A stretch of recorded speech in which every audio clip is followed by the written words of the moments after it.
Seberapa mengkhawatirkan HIV/AIDS ini di Palembang sendiri, Pak Yudi? Ya, jadi HIV/AIDS ini kalau ditanya seberapa mengkhawatirkan, jadi jawab kami mengkhawatirkan. Kenapa mengkhawatirkan? Karena penularannya antar manusia, walaupun penularannya tidak secepat penularan COVID. Kalau COVID itu lewat droplet, lewat bicara, batuk ya. Tetapi kalau HIV penularannya lewat pertukaran cairan. Cairan apa itu? Cairan darah, cairan vagina, cairan sperma, dan air susu ibu. Nah, mengapa disebut mengkhawatirkan? Karena sampai sekarang obatnya sudah ada, ya.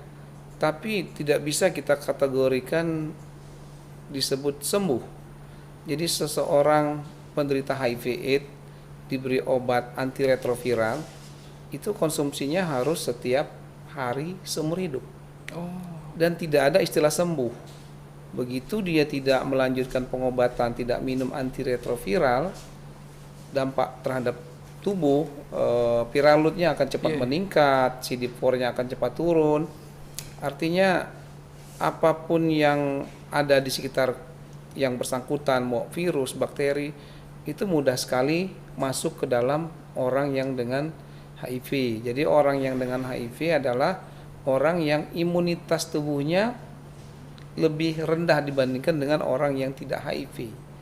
Nah, artinya dia rentan terhadap penyakit-penyakit menular yang lainnya. Jadi kita sebut mengkhawatirkan. Kenapa mengkhawatirkan?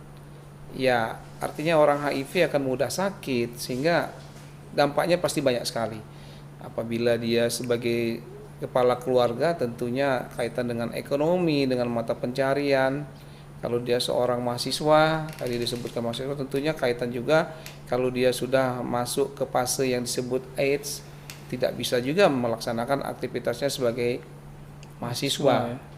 Apalagi kalau dia terinfeksi penyakit menular yang termasuk penyakit menular yang cukup membuat kondisi tubuhnya parah ya. Apakah itu tuberkulosis, jadi batuk terus, sesak. Nah, ini kami tidak bisa sebut bahwa penyakit HIV adalah penyakit yang tidak mengkhawatirkan.